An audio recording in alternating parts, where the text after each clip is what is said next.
ሰላም ጤና ይስጥልኝ ወደ ተከበራችሁ የቡና ሚዲያና ኮሙኒኬሽን ቤተሰቦች የሰዓቱን የሀገር ውስጥና የውጭ ዘገባዎችን የምንመለከትበት ሰዓት ላይ ደርሰናል። ከዜናዎቹ ጋር አማኑኤል ኃይሌ አብሬያችሁ ቆያለሁ።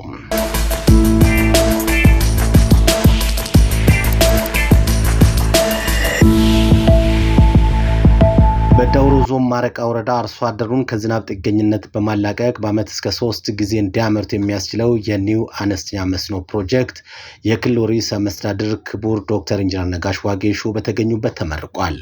ርዕሰ መስተዳድሩ ባለፉት የክልል ምስረታ ወቅት በክልሉ የሚስተዋሉ የልማት ክፍተቶችን በመለየትና ትኩረት በማድረግ በርካታ የመሰረተ ልማት ስራዎች መሰራታቸውን ጠቅሷል። የክልሉ ውሃ ማዕድንና ኤነርጂ ቢሮ ኃላፊ ኢንጂነር በየነ በላቸው በምረቃ ወቅት እንዳሉት ፕሮጀክቱ 2.75 ኪሎ ሜትር የዋና ቦይና 2.7 ኪሎ ሜትር የሁለተኛ ደረጃ ቦይ ግንባታን ያካተተ ዘመናዊ የመስኖ መሰረተ ልማት ነው ብለዋል። ፕሮጀክቱ በአንድ ጊዜ 144 ሄክታር መሬትን የማልማት አቅም ያለው ሲሆን በአካባቢ የሚገኙ 1400 የቤተሰብ አባላትን በቀጥታ ተጠቃሚ እንደሚያደርግም ኢንጂነሩ ጠቅሷል።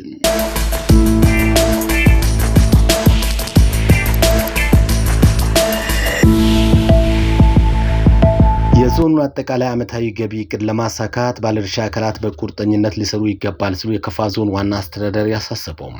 የዞኑ ገቢዎች መምሪያ የ2018 በጀት ዓመት የ6 ወራት እቅድ አፈጻጸም በቦንጋ ከተማ እየተካሄደ ነው። የዞኑ ዋና አስተዳዳሪ አቶ እንዳሻ ከበደ ዞኑ በርካታ ተፈጥሯዊና ሰው ሰራሽ ገጸ በረከቶችን የታደለና የተለያዩ ገቢ አማራጮች ያሉት ቢሆንም ተመጣጣኝ ገቢ የሰበሰበ እንዳልሆነ ጠቅሷል። ባለፉት 6 ወራት የተከናወኑ የገቢ አፈጻጸም ሪፖርት ከአምናው ተመሳሳይ ወቅት ጋር ሲነጻጸር 83 በመቶ እድገት ማሳየቱ በአገሪቱ ከታየው ማክሮ ኢኮኖሚ እድገት አንጻር የሚታይ እንጂ የተሻለ የሚባል አይደለም ሲሉም ዋና አስተዳዳሪ ጠቅሷል።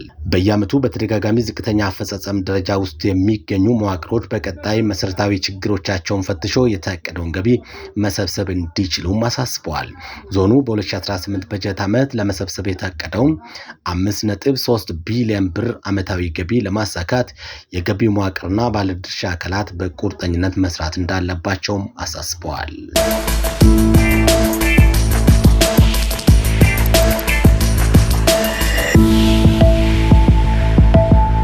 የአፍሪካ ሀገራት የውጭ ጉዳይ ሚኒስትሮች አዲስ አበባ እየገቡ ነው። የተለያዩ የአፍሪካ ሀገራት የውጭ ጉዳይ ሚኒስትሮች በ48ኛው የአፍሪካ ህብረት ስራ አስፈጻሚ ምክር ቤት መደበኛ ስብሰባ ላይ ለመሳተፍ አዲስ አበባ እየገቡ ይገኛል። ሚኒስትሮቹ በቦሌ ዓለም አቀፍ አውሮፕላን ማረፊያ ሲደርሱ የውጭ ጉዳይ ሚኒስትር ዴኤታ አምባሳደር ብርሃኑ ጸጋዬ አቀባበል አድርገውላቸዋል። ጉባኤው የአጀንዳ 2063 ግቦችን ለማሳካት ዘላቂ የውሃ አቅርቦትና አስተማማኝ የንጽህና አጠባበቅ ስርዓቶችን ማረጋገጥ በሚል መሪ ቃል እንደሚካሄድም ታውቋል።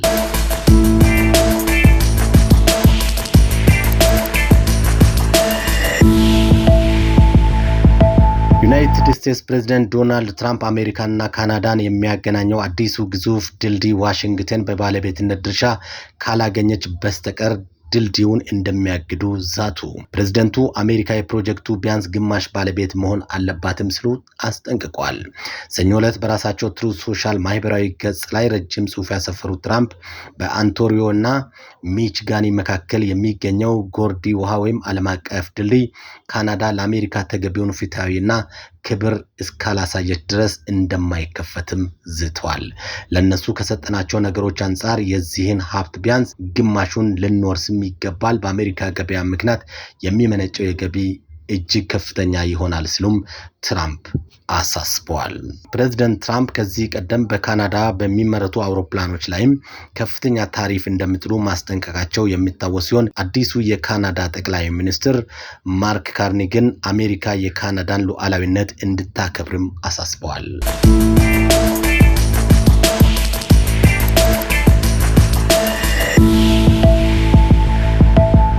እስራኤል በዌስት ባንክ የምታደርገው መስፋፋት የአረብ ሀገራት መቃወማቸው ተሰማ።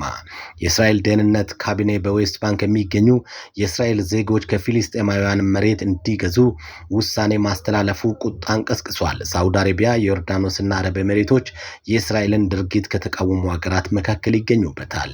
የፋይናንስ ሚኒስትሩ የእስራኤል መንግስት የፊሊስጤም ሀገርነትን መሰረት ሀሳብ እስኪወገድ ድረስ ትግሉን እንደሚቀጥል አሳስበዋል። ይህንን የእስራኤል ውሳኔ ግብጽና ቱርክ በውጭ ጉዳይ ሚኒስትሮቻቸው በኩል እንደሚቃወሙም በጋራ በመግለጫቸው አመላክቷል። እስራኤል ዌስት ባንክን ከፈረንጆች 1967 ጀምሮ መያዟ ይታወቃል ሲል ፍራንስ 24 ዘግቧል።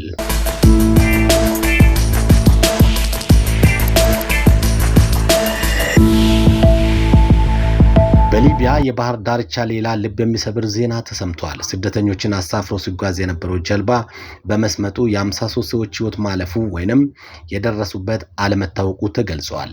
የተሻለ ሕይወትን ፍለጋ የሚደረገው ጉዞ አሁንም ዋጋ እያስከፈለ እንደሚገኝ ዘገባዎች አመላክቷል። የሀገር ውስጥና የውጭ ዘገባዎችን ይመስላሉ። አማኑኤል ነበርኩኝ። ጤና ይስጥልኝ።